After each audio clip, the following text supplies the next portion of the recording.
Welcome back to another Zoomer reactions. Dylan, crazy game last night. From the guy who said that this is going to be a sweep too. So, any words on that?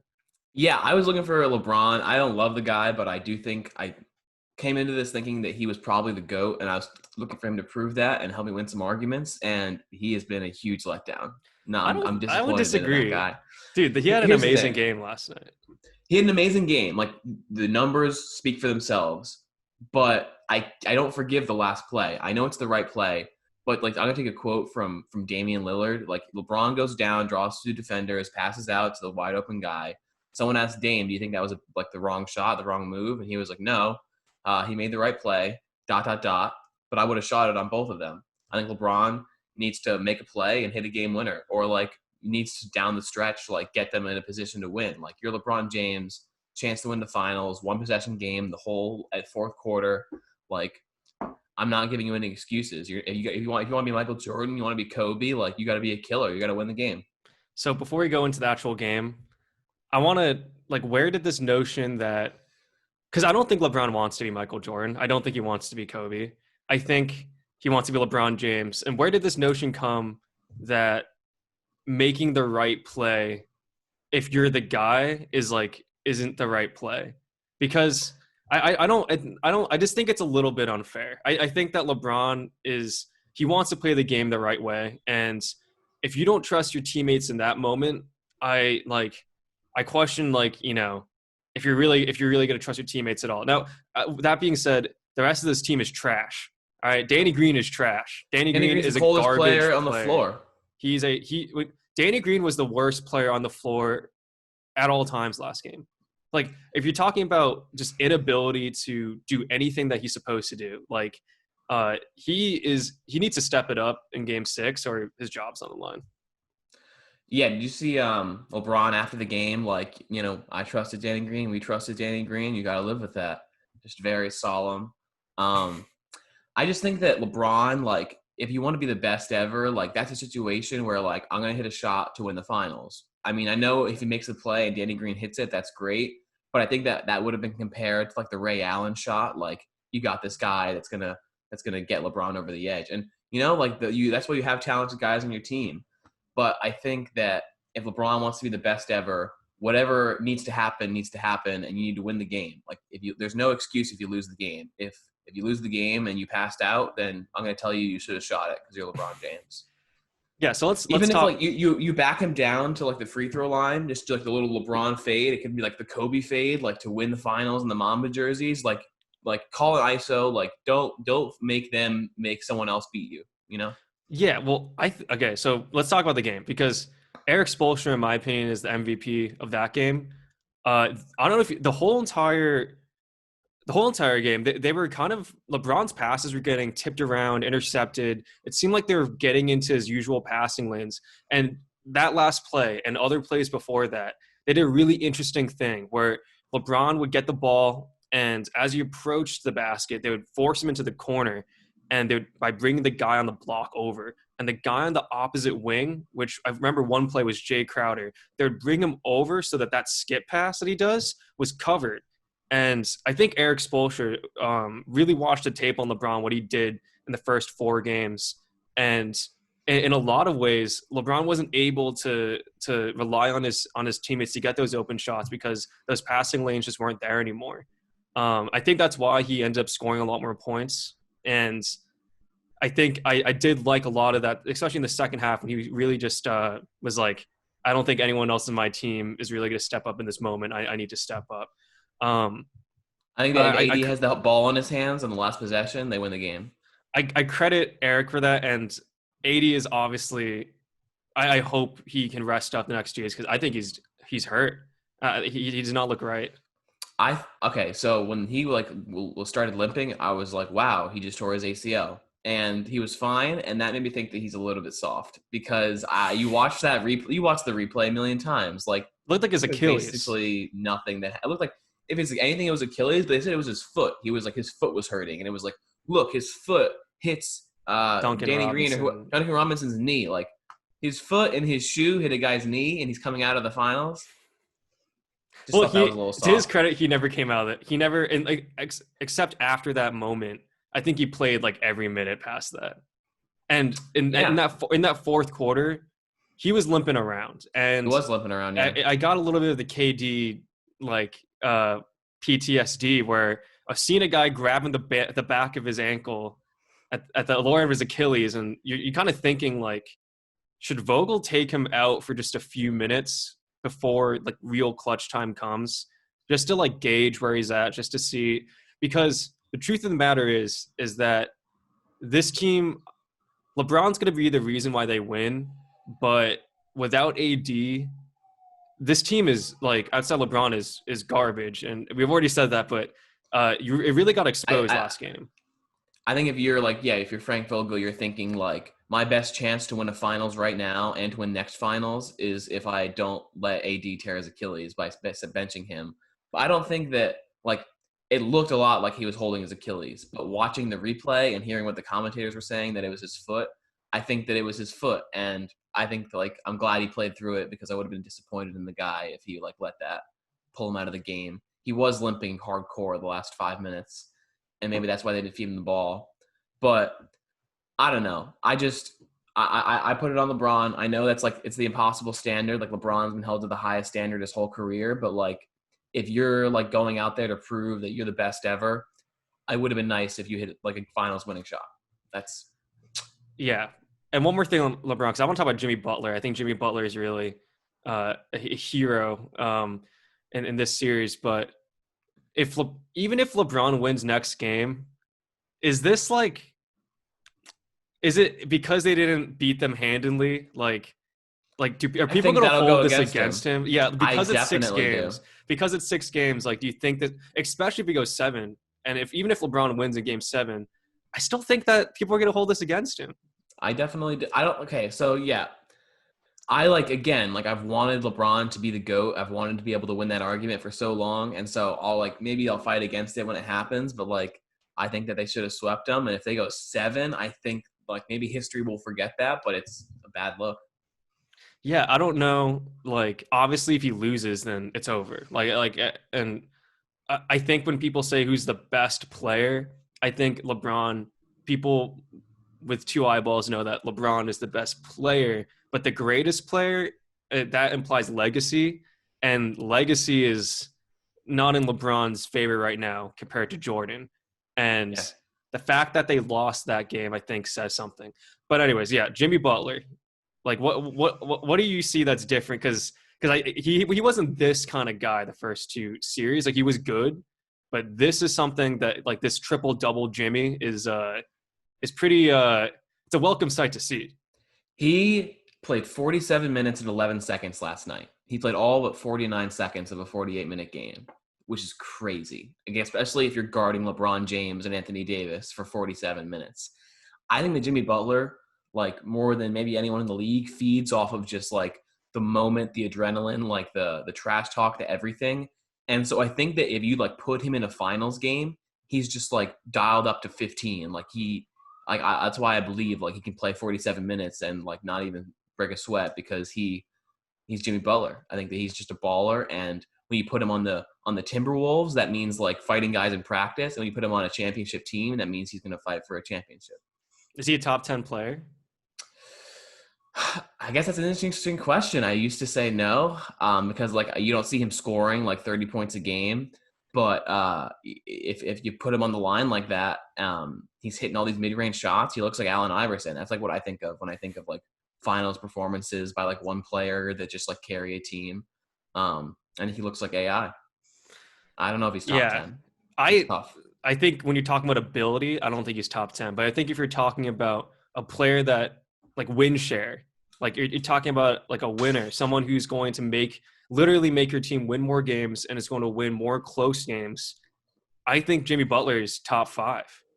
I think he is like, it's like he's the Russell Wilson of basketball.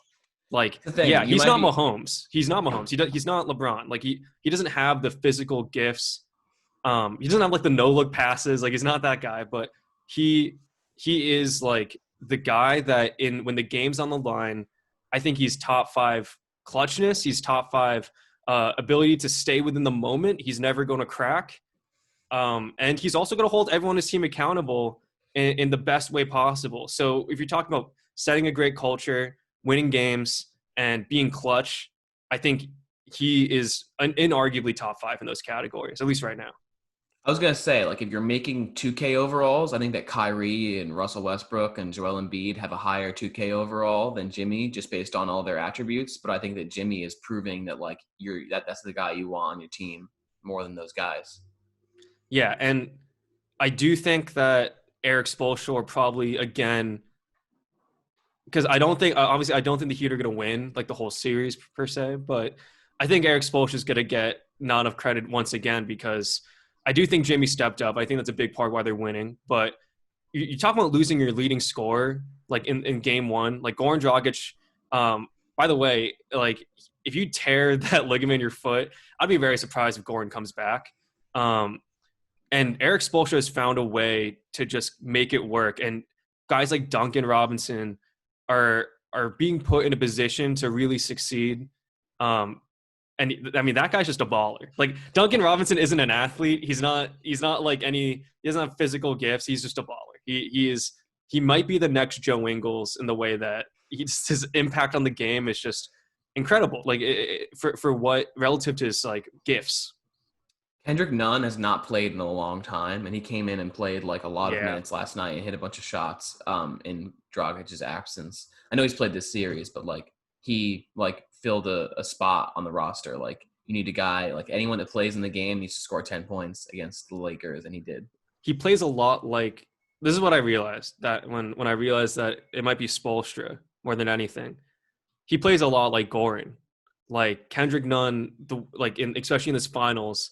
I got PTSD when Kendrick Nunn hit that step back three late in the third. I think it reminded me a lot of that Goran step back three banker against the Celtics, Yeah. where it's like you just have another guy that can bail you out, and especially in the pick and roll, I think they play very similarly. They have a very similar effect on the game, similar skill set. And Spoelstra is just he's done it again. Like that is a bona fide film room adaptation. Yeah, do you think that the Lakers like would benefit more if they had like Dwight Howard on the floor and they just tried to like go way bigger and try and make them play their way, or you think the Heat like always force the team to adjust to them? Because I So a think lot like the Heat, like I don't think that they outmatched the Bucks or us talent wise, but they forced us and the Bucks to like completely play to their skill set. Yeah, and a lot has been talked about this like small lineup that the Heat shell out there. I just think that if AD is full health, then that's like those 3 games that the Lakers won, where the Heat have to play the Lakers game, or at least they have to deal with the Lakers game, which it just like especially that game one where you're just like, dude, the Lakers are just like they're just out, like they're just so physical, they're so big, they just play bully ball that the Heat can play all this fancy dancy, like and do their Spurs offense and whatnot, but it doesn't matter because LeBron and AD are just they're men among boys. But when AD isn't healthy, I don't know how much you benefit off Dwight Howard. Like Dwight Howard being an inside presence defensively is definitely a thing, but offensively, I think Bam really gets the rest that he needs. Like because he's like, oh, True. guard Dwight Howard, I just sit in the paint, and then all of a sudden, Bam also becomes an elite like rim protector because he's sitting in the paint. And I don't know if you're Frank Vogel, I just think that you look at LeBron and AD and you say if these guys aren't 100% and they're not both on the court, we will be we will have to play the Heat game or we'll lose. Like if we don't hit threes, if that second unit doesn't hit threes, they don't shoot at least 40% from three. The Lakers are going to lose. I noticed last night LeBron Rondo didn't really play much. He played 17 minutes. He had let's see, he had 4 points. He made 1 shot. I think Rondo's been like their third best player this series, and I feel like they gave up on him a little bit. I know Danny Green is like the better shooter, but He's you not. throw Rondo on the floor with the last possession, maybe he makes a better play. I don't know, maybe not. I mean, just a quick comparison to if you remember the 2013 Spurs and Heat finals, that 7-game series. Danny Green was lights out a few of those games. Danny And Green, his local career, he's been a great 3-point shooter. Not right now. and like I think that if the Lakers do collapse, of course LeBron is going to get the massive, like, he's going to get the most of, and rightfully so, the most of the blame. But Danny Green in the whole playoffs is Yeah. I don't think LeBron will allow him to be on the team if they lose.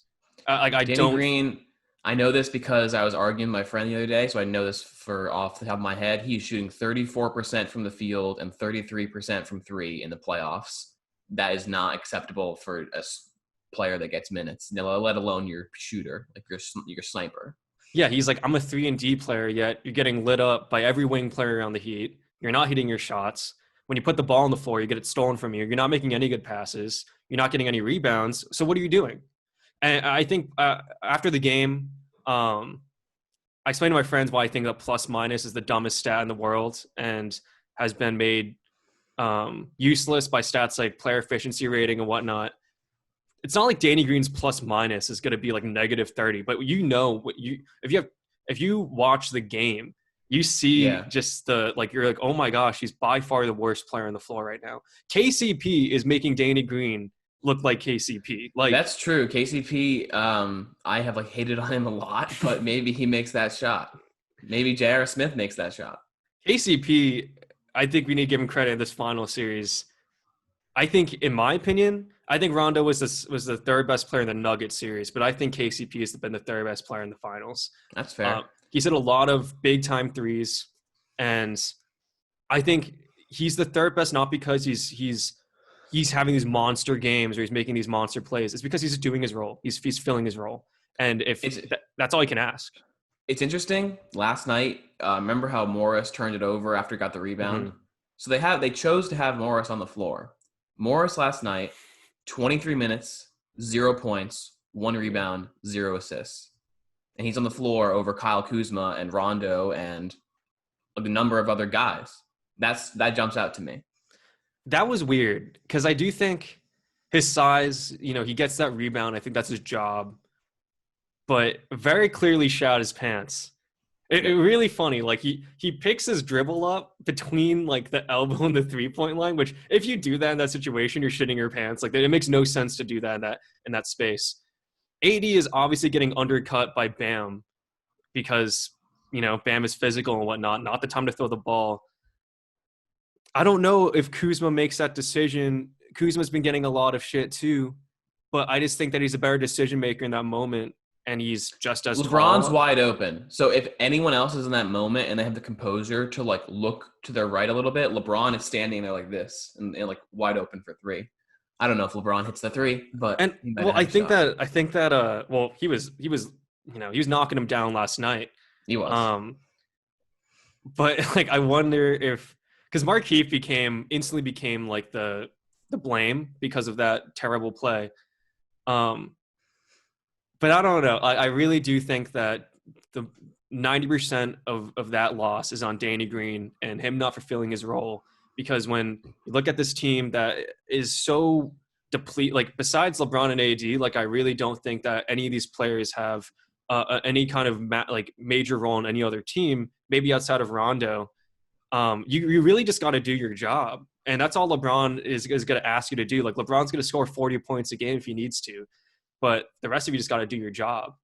And I feel like their roster, goes from you have Rondo, Kuzma, Marcus Morris, Caruso, Danny Green. Mm-hmm. All those guys teeter between like a very good starter and like an okay bench player. And you have to just like figure out on what night, when is Kyle Kuzma going to be the guy? When is Rondo going to be the guy? And when is Marcus Morris going to have 0 points in 23 minutes? I think that they need to take Danny Green out of the starting lineup. And again, I know Kuzma gets a lot of shit because he runs into every 3-point shooter he sees and complains about it. But I will say, in that first half, he was the only guy that made Jimmy Butler uncomfortable. He was the only guy because he can match up size-wise. He's quick enough. Once AD got hurt, AD wasn't going to keep up with Jimmy. And Kuzma forced Jimmy into the baseline to make a play to somebody else, which, that's really all you can ask him to do. Now, I think the bigger question is like where the Lakers go from here. I don't think they can rely on AD as much. And you look at that roster and you're like, who's stepping up? Like, are you making adjustments to their starting lineup? Like, who are you playing more? Who are you playing less? I think that if we're talking about who has to step up, I think LeBron needs to go drop 70 and like be like, okay, like bet, like everyone thinks I shouldn't have passed the ball. I won't pass this next game and we'll win the game. There have been a lot of times when I like watched LeBron on the Cavs where I was like, it seems like LeBron can just score whenever he wants. I don't know why he's continuing to just like throw it out to the corner to J.R. Smith. I know it's like an open guy, but like you're LeBron James. As far as changes to their lineup, I think that I would play Rondo and Kuzma over Green and Morris. That's my personal take. So I just look for that, and I don't know. We'll see what happens. I agree with that. I think that lineup is it's it. And I don't want to just like the thing is it's weird. Like if you bench Danny Green, his confidence is now at an all-time low, and like does he even hit a shot for the rest of the finals? I think he shot 2 for 5 from three last night, and it felt like he went 1 for 30. And It's like just that's just the way it's been going, like for him the whole time. And I think that like Danny Green is like you throw him the ball in that moment. Like we have to just keep like keeping his confidence up. We have to just keep feeding Danny, keep telling him to shoot. And I think that now it's like okay, let's just like it's not this yeah, year. There's two games left. people gotta be benched once in a while, and regardless if they win, I'd be very like I really don't think LeBron wants him on the team next year. But I think if you're the Heat, you still got to make somewhat of an adjustment because the truth of the matter is a lot of like multiple times in that game, the Lakers would go on these runs and come back, tie the game, get like a 1 point lead, whatever, and they would get bailed out by like do you remember that 6 point possession that the Heat had, where like The yeah, like Jimmy Butler gets the N1 and then gets the flagrant call, and then oh yeah, Duncan Robinson hits the three, and then the game was tied and very much veering toward the Lakers at that point. And that was multiple times in the third quarter. The game was really starting to go into the Lakers' way. And the Heat really looked like they were in trouble. And they kind of got bailed out. I won't call it bullshit because they're very skilled and they're well coached and they have guys who can hit shots. But one of the times is that 6 point play. Then Kendrick Nunn hits a step back three. Then Jimmy Butler hits a crazy three, and like maybe Jimmy does that for the rest of the series, but I don't think Nunn does, and I don't think they're gonna get that 6 point possession ever again. Those things is not something to rely on, and I think what they need to continue to do is get into LeBron's passing lanes and make it so that his supporting cast is ineffective. But they still need to figure out like how to stop that guy. Because I do think LeBron can score 70 points, and I don't think the key is to put. I think if you put Jimmy on LeBron, I think he's going to get burnt out. I think the key to stopping LeBron is by doubling him and leaving Danny Green open. That's what they did last night, and I don't know. That's all it's ever taken. You make LeBron pass out, and he'll pass out because he's this is the right pass. So if that's Kuzma or KCP, I think they're going to pay the price a little more. And I'm curious if they put like if AD is really that injury is really holding him back. I'm curious if they put a guy like Olynyk on him and they because I think Bam on LeBron is the optimal. I don't think LeBron shoots threes like he does last night going forward in the series. And I think Bam on LeBron could really cause him a lot of problems. Bam and LeBron, they've been doing that a little bit. There have been a couple times when LeBron does like the LeBron dribble where he stares at it and then he just hits it over Bam because Bam's a little slow. But if Bam can just realize like he's staring at the ball, he's going to shoot it, then he can check LeBron for sure. It's the dumbest but most effective move in the game. It is. So game 6, like what's your prediction? What do you think's going to happen? I really can't see this going 7, but I couldn't have seen this going 6. The Heat just like won't go away. So I'm gonna once again like fall on my sword and say I think LeBron's gonna take this team out. I think that's my prediction, and if I'm proven wrong, I don't know how surprised I'll be. I think I'm with you. I think the logical answer is say LeBron closes it out. I think LeBron is pissed, but it's just the AD thing. For me, it's just the AD thing. Like in the playoffs, it's just such a big relief for LeBron for AD to score 30 points. And if that guy's grabbing his Achilles every 5 minutes in this next game, um, like you said, how surprised would I be if the Heat won that game? If Jimmy Butler plays like that, I legitimately this is what I said after the game to my friends. It's not that I think the Heat are going to lose. I think the Heat are in trouble, and it's not that I'm deadlocked on the Heat winning, but I'm worried, and I think that's what the Lakers feel right now. So we'll see what happens. I want to see adjustments made, possibly a small ball lineup if AD is hurting, and maybe they do play Dwight at the five. Um, but and like you said, I've been wanting LeBron to be the GOAT. I've been wanting him to be our generation's Michael. And man, if he loses this finals, it is just It's over. so over for him legacy wise. So with that being said, let's switch gears to something that isn't over yet, but is looking also in grave danger. This NFL season, it's funny. We did the last episode and we were literally talking about how like, oh, like only one positive test in the Falcons, things are actually looking good. And literally the day after, things start to go to shit. And I'm a little worried that this season is going to be a little bit altered, that we're going to have some delays, that maybe complete entire weeks of this schedule will be postponed. I think that's in the realm of possibilities right now, Definitely. and I don't know what your analysis of is of the current state of affairs in the NFL. So yeah, the Titans obviously were the first outbreak, and they were just like, all right, like let's not have them play this week. You know, we'll make up that game sometime. And then you have the players holding illegal practices, continuing to spread COVID, and they decided to reschedule this Bills game. But there was a second there where they were just going to make them forfeit. And I think that is like what we might see going forward is like it's impossible to be rescheduling so many games like for the end of the year. So if teams are if teams are messing up, they might just be like, you got to forfeit. We've been Like swearing all podcasts, but that's true. it definitely, yeah. I think what the NFL might do is if you go against protocols, that forfeit it's going to be in the conversation, which they've made it clear from the start. They said that we don't care about fairness of play, we care about having a season. Yeah. We don't care about fairness of record, we care about having a season. They made that clear from the get-go, and I think that's a fair thing to say if you're the NFL. um, the Titans obviously mishandled a few things, and I don't think that this situation obviously lies on one team. I just don't know if once the winter picks up, once this situation gets a little bit worse, when you're talking about mass rescheduling in the NFL, which we talked about before, you can't do double headers in the NFL. You Yeah. can't do it's not baseball. People say comparing this to baseball need to get their facts straight, because not even close the nature of the sport, the fact that you're in huddles like how many times in a game, it's not even comparable, and the two situations just aren't comparable. And people need to start recognizing that when they start comparing the NFL to other sports and saying that they'll be fine, just play the season, it'll be fine, it will be fine, that you're essentially underplaying the whole pandemic itself.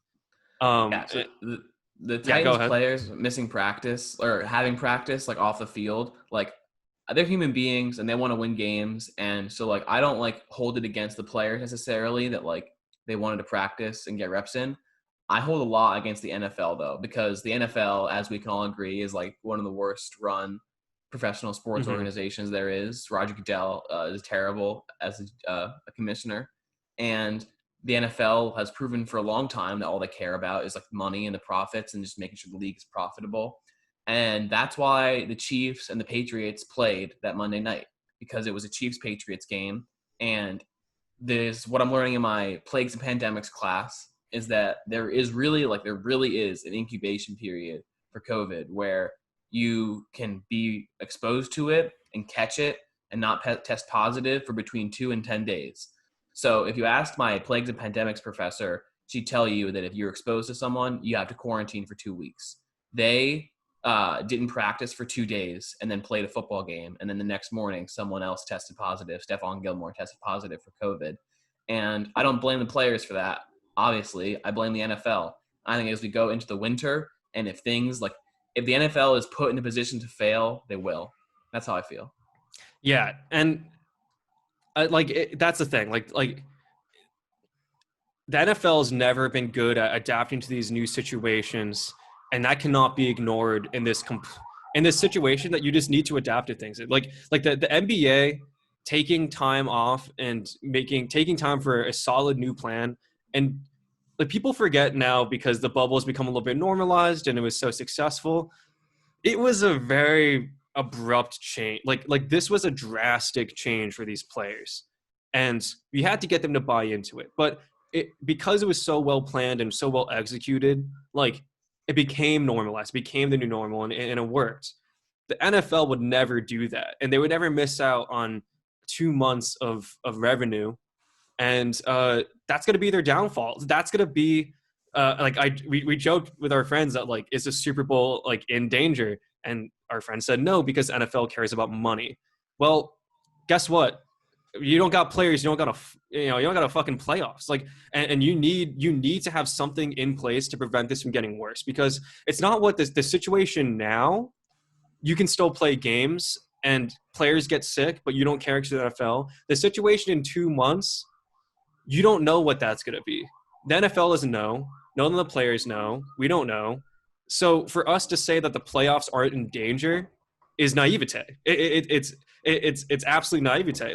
We have no clue, and it's not like, oh, let's get scared of something in the future that we don't know. It's I'm scared of it now because there's no changes being made now, and you need to make changes now to ensure the future of the league. I'm scared about the future of the season on two fronts. And one front is I don't believe in the NFL's ability to like responsibly and safely and smartly conduct the season. On the other front, I think that if like there's a situation where there's an outbreak and like a bunch of like teams have it and they have to miss a couple games, I don't know if I believe in the NFL to call the audible to save the season. Like say like we're going to have games like every 4 days, or we're going to extend the season, or we're going to do this or that. I feel like we could get to week 10 and it all could fall to crap. And then we'd be like, well, what do we do? Like this team's 8-2, this team is 6-2. Like there's 2 months left. Like, what are we going to do? And I think that like you could be looking at like, we're like almost 2/3 of the way there and things fall apart and everyone's just standing there looking at each other. Like, how do we fix it? Because they're going to put themselves in that position. I'm Yeah. not confident in No, Roger Goodell. I just think that again, I'll say it again. Changes need to be made now. If changes aren't made now, then this will only get worse, right? And for them to be like, we'll keep on doing this thing until it becomes just a big enough problem that we can't even play games anymore. That's why I'm afraid. And like, do I think the NFL will miss out on a Super Bowl? Like, words cannot describe how much money is made in one game. 1 4-hour football game, words cannot explain how much money is on the line. So it's really hard to imagine any scenario which that game just straight up does not get played. Will it be in July? Will will it just how long will what level of postponement is acceptable before this just becomes a lost cause? What is the date? Is it March? Is it April? Is it May where this just becomes a lost cause? Like who knows? And I think obviously I don't think we can us two can draft up a plan right now of how to save the league, but it is scary. Maybe Adam Silver needs to do some consulting work for Roger Goodell. I mean, think do you Adam think Silver should just take over every sport in America. it's true? It's true. Do you think that a bubble is even possible with NFL? Like, you think they're even going to try it? I mean, maybe when they get to the playoffs, they can do just like what baseball's doing. That's all I can really say as far as the bubble goes. Like and MLB is just like, all right, like everyone just stay in this one city, we'll play this one field. You can practice, at these facilities. Just like be quarantined in the hotel. I think that for the playoffs that can work, but not I for the whole imagine season.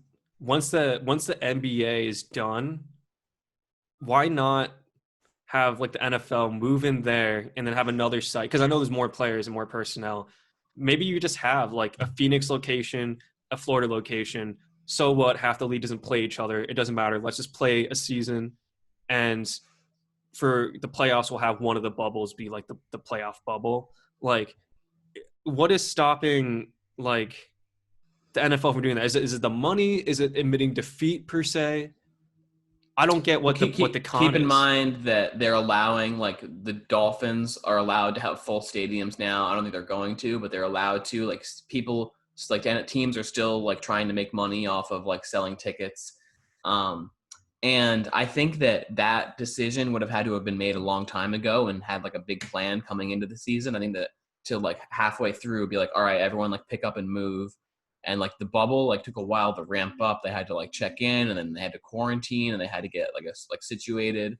And if you're like moving into the bubble on Monday and then playing on that Sunday, it might be kind of a whirlwind kind of a deal. But if the situation comes to it, it comes to it. I think that people have to be prepared for some outside the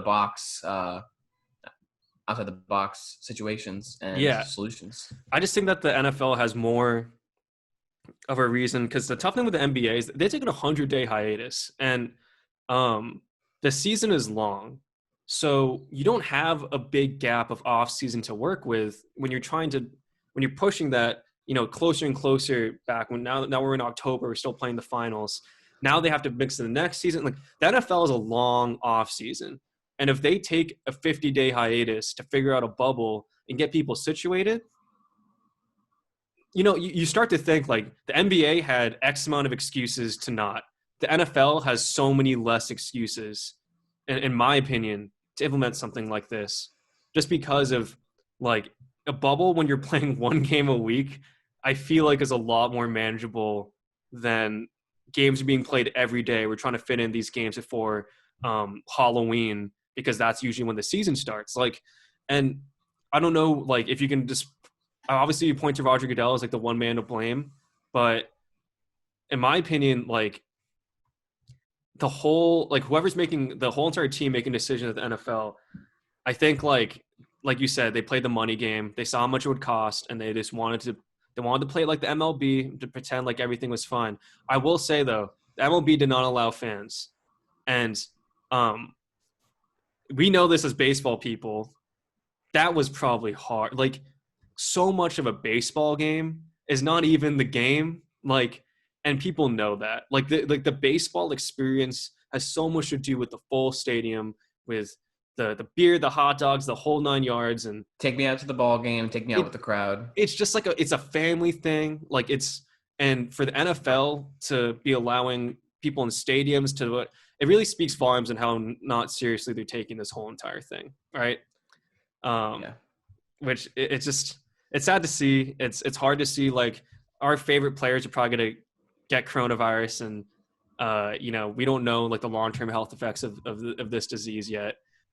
It's a mess. It's a mess to say the least. Uh, hopefully we just get to the playoffs and they can do something about it. Speaking from my plagues and pandemics class, I can say the long-term effects are very real and don't just affect the lungs. Any organ in your body with an ACE2 receptor can be affected, and it depends on the viral load you get. Dropping some knowledge for you, this virus is something to be scared about. I'm glad that you're getting your money's worth from Emerson. This is more knowledge than I think I've learned from any This class. is the only relevant class that I've ever taken at this institution. Hopefully our professors aren't watching this. Well, we talked a little about the MLB, and it's kind of funny that I feel like the MLB like was that kid who didn't study for the tests and just like 10 minutes before your class started just went through the study guide and then somehow aced it, because, or maybe not aced it, got like a B, because they had their scares, they had their COVID scares, they did, Yeah, but right from the start. here we are. And there's no, who is not playing right now that would have, you know what I mean, like is the Yeah. game really being affected? Like, it's kind of miraculous. Do you want to switch over to MLB? I do want to talk about it because I think the state of the NFL is the state of the NFL. I just don't know, like, I don't know how that gets better. I don't know, like, if solutions are being talked about, but It's I in think God's hands. If there's a COVID outbreak, I think we're screwed. it really is, like, and I think that maybe the MLB got some blessings from the man upstairs, because it's miraculous, like, that we're here and the playoffs are being played, and holy shit, we're almost to the World Series. Like, and did you think this was gonna happen? Did I think this was gonna happen? Hell no. Hell no. I did not think this would go off um, without a hitch in the playoffs at least. And outside of that, outside of the first 2 months, like I like, do we say credit where credit's due? Do we say y'all got lucky? Like what do we say? Credit is due to the players for not catching it, for like being safe and taking it seriously after that first outbreak scared everyone. I wouldn't give credit to Rob Manfred and the gang for their brilliance and organization. Yeah, I think Rob is very similar to Roger. Um, but maybe it was a shift in players taking it more seriously after initial outbreaks. But like the fact that we're shaved down to 4 teams, the 60 games were played. There is a period there where like certain teams did not look like they're going to get to 60 games. The Marlins, who went deep, were in the playoffs. Like one of those Yeah. teams that we really didn't think were going to be able to finish out the season. People were talking about just shutting down their season and whatnot. What do you think? Like, what do you think happened? Like if you were to hypothesize, if you were to be if you were the fly on the wall, like what do you think changed, happened? Did they just get lucky? Was this like who knows? I think that they had a long time off to start because like they didn't play for like 10 days after that outbreak. I think it gave them a lot of time to think and like, be like, wow, like we really just like kind of ruined our season. I don't know if this affects things, but they played more double headers than anyone because they had to. And maybe like you win the first game, you like have momentum to win the second game, and that got them some more wins. They made the playoffs at a seed that they wouldn't have made the playoffs if it wasn't expanded, and they snuck all the way to the NLDS. So yeah, I don't know. I think that maybe they just thought, why not us? We're the team that almost kicked the bucket. Let's go do something crazy. Not that Yeah, do you crazy. think that this is going to be an like when people talk about asterisk championship in the NBA, is this an asterisk World Series? If the Astros win, that's it though. That's it. That's What if the it. Dodgers win? If other people want to do it, I'll get on board, but I won't take that from them myself. The Astros, though, I'll lead the charge. I mean, our biases aside, like 60 games is just a fraction of this marathon of a season that you usually have to play. But if you say like, okay, like 60 games, there's 1 through 8 seed, like four of those 8 teams would have been the top 4 seed by 160 games, I think. And so I think that all the teams that would have been there after 160 games were there after 60 games. There was just more of them. I And I don't think that know. once you get to the playoffs, it is just baseball. Like the season is the season. There's 60 games. So once you get to the playoffs, it's just the better team. Well, so I don't know. Bring up last year's champs in the Nationals. Through 50 games, they had a losing record by far. They were not good. And I don't think by 60 games they would have been in the playoffs either. And they end up winning it all because the nature of the 162 game season, you just have so much time to make up, to make adjustments, and that's a liberty that baseball teams have had for decades. Um, that's why, in my opinion, I think it's so much more of an asterisk championship than the NBA. I think with the NBA and the bubble that it's almost harder to win because you're in such a weird environment. You don't have the mental release of going out in between games or seeing your family.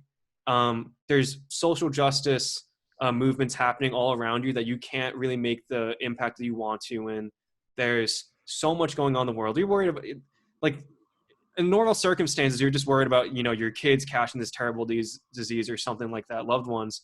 But now you're confined within Disneyland's like premises and you can't leave. Like, I just think that's such a harder environment to win in, as opposed to you're playing baseball and you have no fans, but everything else is the same. I think we know a lot of baseball guys, and I feel like a lot of them might have preferred this season, like not having to deal with the bullshit, not having to deal with the media and the fans and everything. I think a lot of baseball guys are simple guys that just want to play, and they probably loved it.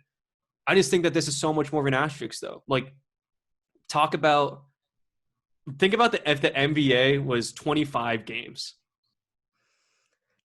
like 30 games. That's what we're thinking about. That's the comparison here. I agree. I think that if you play 60 games versus 160, you'd see slightly different results. I think if you played 160 versus 300, you'd see slightly different results. That like Michael Jordan quote, like I never lost a game, I just ran out of time. Some of these teams ran out of time a lot faster than they would have normal years. But I still feel like, and for the most part, like there was 16 teams that made the playoffs. I think at most one or two teams outside of those 16 could have snuck into the top four if we had a regular season play all the way through. To be like the 9 seed half at 60 games and the 4 seed at 160 games is not easy, but it's possible and it does happen. It happened last year. And so I hear you. I think definitely more than the NBA, it's an asterisk given the situation. But I do think that baseball is baseball. They're playing at a neutral site.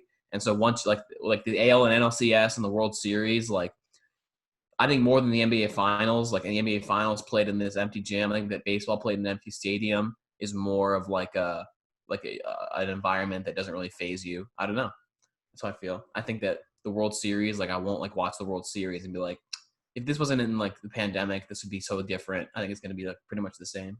I feel like the World Series will feel very much the same because it's either back to 7 games or just back, it'll feel a lot more normal. But I do think that a lot of teams get screwed out of not being able to make those adjustments. And I think that baseball heads just being so traditional and so rooted in the old ways that they'll look at whoever wins the title this year and say like that World Series was a mini game.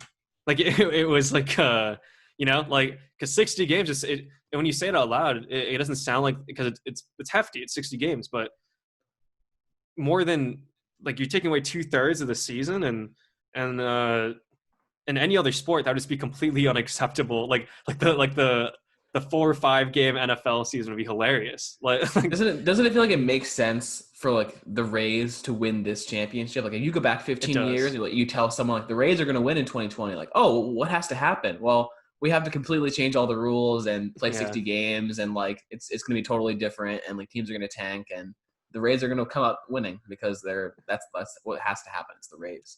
It's the only way they So could win. they're so it's funny last night and we recorded this on Saturday, so we're talking about the Rays Yankees game 5. So funny in the they had in the 8th inning they had two, even after the Rays caused the MLB to make that rule that you bring a reliever out, they got to pitch a certain amount of people and whatnot. They had a right hand and a left hand pitcher warming up in the bullpen. They were looking to Yeah. to find any loophole they could. Like they're just that team. But I am glad that the season is happening. I think that like that game last night, the Rays Yankees game 5, was a magical moment. Maybe because we're Red Sox fans, but dude, is Chapman like a choker? Is I was Chapman a going to choker say, now? I think Can we Aroldis say that? Chapman has more big chokes than big saves. I think that like that's his career. That like he's known for the big chokes, not for the big saves. Even the Cubs World Series, if there wasn't a rain delay, he was blowing that completely. You got saved by the rain delay.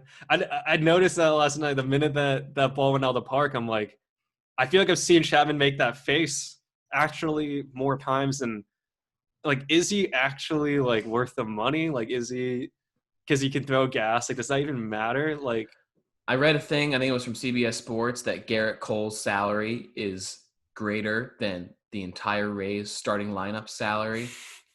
And that speaks to the Rays as an organization. I have so much disdain and respect for because there's no salary cap. You can buy a better team if you were willing to, but admiration because the guys in the front office that have to just make do with no money and like no help from the owner. They put together every 5 years, just like 3 years of a really good team of young guys before the Yankees come and pick off all the good players.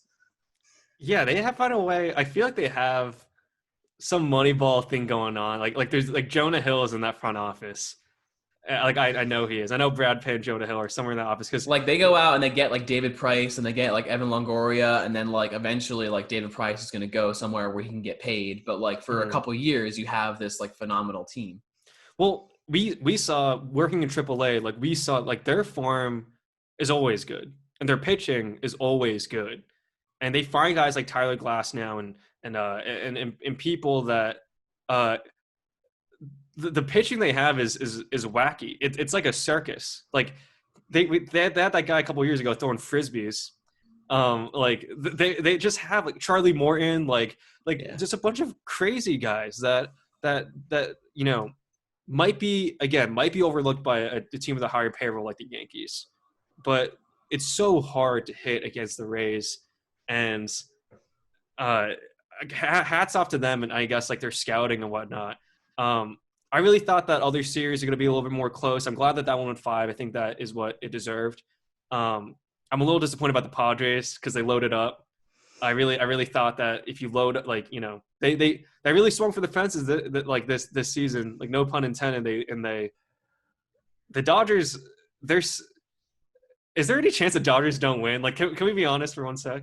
I was like rooting for the Padres a little bit until I saw like Machado screaming at their dugout and then Mookie like telling him to go sit down. And like Mookie hurts my heart, but like just seeing Mookie like yell at Machado, I was like, yeah, fuck the Padres.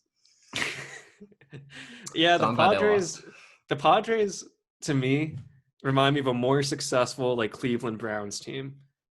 It's like a frat house baseball team. But They've never been good in my lifetime that I can remember. yeah. Yeah, I don't think they've ever been in our lifetime, but like they're so rambunctious, and I think that maybe their emotions got the best of them, but they really did load up this season. I really thought they'd give the Dodgers a run for their money. It just hurts. Mookie doing well, being an MVP candidate, it hurts. I know, It dude. hurts. It hurts so bad. Dodgers, And Yankees, or Dodgers, Astros would have just like been like, of course, it's 2020. Of we course, can't Dodgers, win. Astro can still happen, but God this just no. the Dodgers at this point are just the lesser of the evils. I think if it gets down to be Dodgers, Astros, like I'm like Braves, Rays. I don't know if I'd watch, but I'd be happier that that was happening. Yeah. Um, Do you Dodgers, pray on Astros, I Mookie's might downfall actually though? watch. Do you pray on Mookie's downfall? I would never pray for him to get hurt.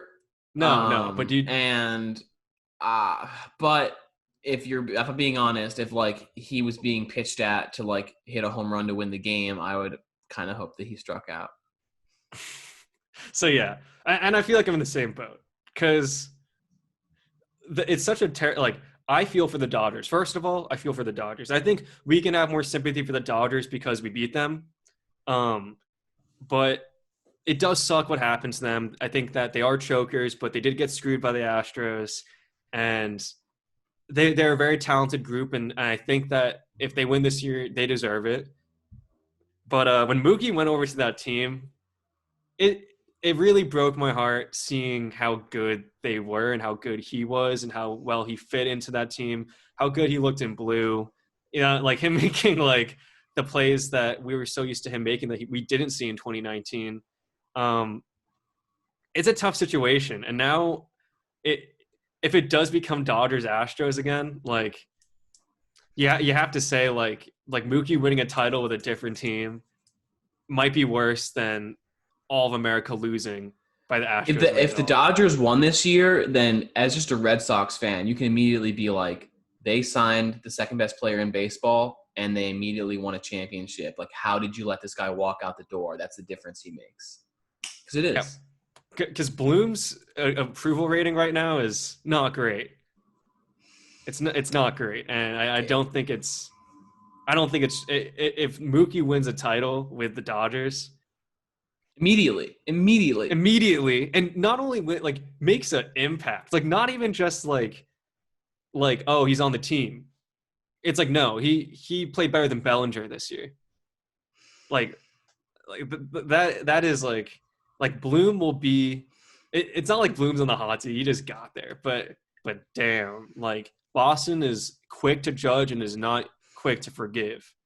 And Like we wondered how long it would be before we were like, I told you so. And like, I freaking told you so. The best play, like the second best player in baseball is helping a good team be great.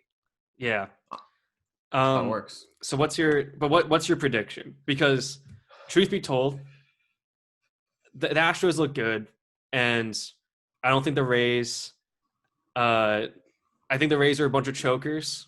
I'm Yeah, very surprised that they won against the Yankees, and same. um, I don't know. I think the Astros have brought the trash cans out again or something because all of a sudden we squeeze in the playoffs and everyone's hitting 300 now. Ooh, like something's up. Something's up, and I think we will find out very soon that something is up. I don't trust those guys, but I do think they're going to beat the Rays. I think it's hilarious that on more than one occasion this year, they've done the whole, like, this is what I'm throwing, and they've just gotten bombed. Happened the other day off of Greinke, and it's happened a couple times this year. Like, it doesn't matter if you know exactly what pitch is coming to you. Turns out it helps a little bit. I think it's going to be Dodgers Astros again. I don't think that baseball controls the sport the way that people might suggest or that other sports do, but I think that, like, that's what they want to happen. That would get the most views, Dodgers Astros. And at that point, I would hope the Dodgers could win, because if the Astros beat the Dodgers without the signs, they would be cleared from all of the trash talk and all of the hate. They would be like, look, we just did the exact same thing. And I don't know if I can handle that. So I think it's going to be Dodgers and Astros. I think those are the two best teams left. And I pray that the Astros don't win. One thing before I take my pick, who's to say the Astros aren't cheating again? I really have I really think that something is up with this playoff run, and maybe I think it is 100% because of the past and 0% because of what they're doing right now. But it weirds me out that like so many guys on their team didn't hit well this year. So many during the regular season, a Yeah. lot of drop offs, a lot of like career worst like types of years for these guys, and they get into the playoffs. And I know the Twins are also chokers, but like they embarrass them, and then they go on this tear where like all of a sudden like Correa and Altuve and these guys are like the players they once were, and I just think something's going to come out. If they win it all, the MLB is going to go probe. They're going to leave no stone unturned, and we'll see what happens with that. I do think though, I don't think the Dodgers can look past the Braves. I think the Braves are a really, really solid team. People forget that they've been in the playoffs. They've been there. Like this team has experience. Acuna is no longer just this kid. Like he's a bona fide all-star. And I think overall they match up pretty well. I think that they match up in pitching pretty well. I think they have a better bullpen on their best day. And we'll see. Like, and I don't think the Astros can look past the Rays either for obvious reasons. But maybe I'm just in denial. But I do think Rays like Braves is in the conversation. I think that's there. I think it can happen. I hope it happens. I won't watch probably, but I hope it happens. We'll see. So your prediction is Astros, Dodgers win it all. I think those are the two best teams left. I think the Astros or the Dodgers are the best teams left. So that's just that's what I got. I think my final is I think I'm gonna go Rays Dodgers. I think the Rays find a way to get it done. I think the only thing that could stop these hot bats is just the bevy of crazy pitchers that they have.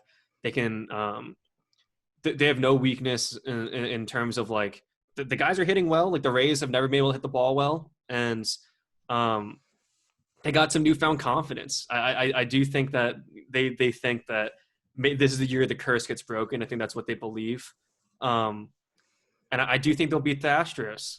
I think if the Astros beat the Rays, it just becomes it's kind of like in The Incredibles where Dash is doing the track meet, and they're just like, no, get second.